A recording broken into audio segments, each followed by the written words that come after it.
جیسا کہ آپ جانتے ہیں کہ صرف ایک آنکھ کے دیکھنے کے لیے ایک آنکھ میں، دونوں میں نہیں، ایک آنکھ میں دیکھتے وقت 70 لاکھ مخروطی خلیے استعمال ہوتے ہیں. تو یہ ہر ایک کا ایک انڈیویجول وجود ہے نا، ایک الگ تخلیق ہے نا اللہ کی. یہ عدد خلقی ہی ہو گیا. پھر اسی طرح ستاروں کی تعداد کے بارے میں کہ اگر ہر ایک کا صرف ایک فرضی نام رکھ لیا جائے جیسے ABC، تو جتنے ستارے آسمانوں میں موجود ہیں ان کو گننے کے لیے 300 کھرب سال چاہیے. 100 لاکھ کا 1 کروڑ، 100 کروڑ کا 1 ارب، 100 ارب کا 1 کھرب اور 300 کھرب سال. اتنے سال چاہیے صرف ان کے نام پکارنے کے لیے. تو اب آپ خود سوچیں کہ ان کی تعداد اپنی کتنی ہوگی، کیونکہ 1 منٹ میں آپ کئی نام لے سکتے ہیں. تو اب جب ہم تسبیح کرتے ہیں، جیسے تسبیح پڑھتے ہیں دانوں کے اوپر، تو ہم کہتے ہیں سبحان اللہ سبحان اللہ سبحان اللہ سبحان اللہ، یا انگلیوں کے اوپر پڑھ رہے ہیں آپ، تو ایک وقت میں آپ کتنی دفعہ پڑھ سکتے ہیں؟ مثلا 1 منٹ میں چند دفعہ ہی پڑھیں گے نا.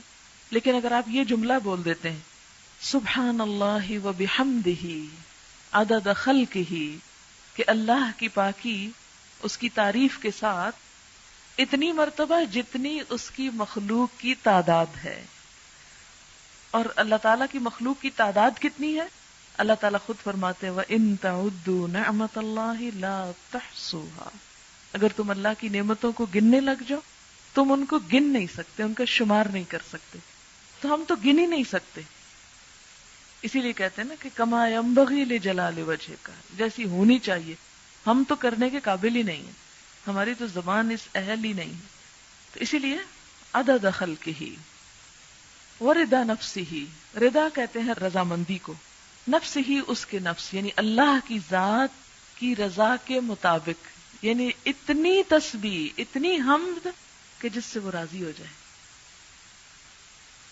اب مثلاً آپ 100 مرتبہ کرتے ہیں، 200 مرتبہ کرتے ہیں، ایک تسبیح کرتے ہیں، بعض اوقات لوگ 1,00,000 دفعہ آیت کریمہ بیٹھ کے کر رہے ہوتے ہیں. تو اب ہمیں تو نہیں پتا کہ اس 1,00,000 دفعہ سے اللہ تعالیٰ راضی ہوئے ہیں یا نہیں.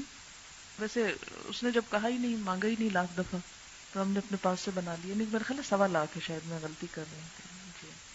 وہ پتہ نہیں 25 اور کس نے بڑھائے ہیں، کس نے اپنے ہاتھ میں قانون لے لیا. خیر اب یہ ہے کہ ہم تو وہ کر ہی نہیں سکتے. تو ہم اللہ تعالیٰ سے یہ درخواست کرتے ہیں کہ یا رب ہم اتنی تیری تعریف کرنا چاہتے ہیں کہ جس سے تیری رضامندی حاصل ہو جائے، تو خوش ہو جائے. وزنت عرشہ، اور اس کے عرش کے وزن کے مطابق. وزنت عرشہ، اس کے عرش کا وزن کتنا ہے؟ ہمیں تو کچھ معلوم نہیں کہ اس کا عرش ہے کتنا. امام مالک نے کہا تھا نا کہ اس کے بارے میں سوال بدعت ہے، سوال بھی مت کرو کہ کیسا ہے وہ، ہمیں نہیں معلوم، بس اتنا پتا ہے کہ وہ ہے، کیسا ہے یہ نہیں معلوم.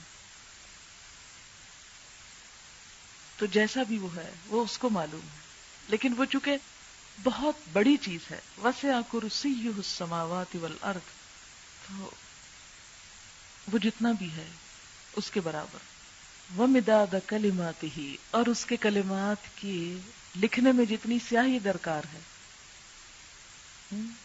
مداد کلماتی، اچھا وہ کتنی درکار ہے؟ سورۃ الکہف میں آپ پڑھیں گے کہ اللہ تعالیٰ فرماتے ہیں کہ لو کان البحر مدادا لکلمات ربی لنفد البحر قبل ان ينفد کلمات ربی، کہ اگر یہ سارے سمندر سیاہی بن جائیں اور اس سے رب کی باتیں لکھی جانے لگے تو اس سے پہلے کہ رب کی باتیں ختم ہو سمندر کی سیاہی ختم ہو جائے. ایک اور جگہ آتا ہے کہ 7 سمندر اور بھی آپ ڈال لیں اور اس کو سیاہی بنا لیں اور لکھنا شروع کر دیں تو رب کی باتیں ختم نہیں ہو سکتی. تو پھر اس کے لیے کتنی سیاہی چاہیے ہوگی، ہم تو اس کے بارے میں امیجن بھی نہیں کر سکتے. فرمایا جتنی چاہیے وہ مداد کلمات، کہ اس کے کلمات جتنے ہیں ان کو لکھنے کے لیے جتنا وہ مٹیریل چاہیے اس سب کے برابر. سبحان اللہ و بحمدہ عدد خلقہ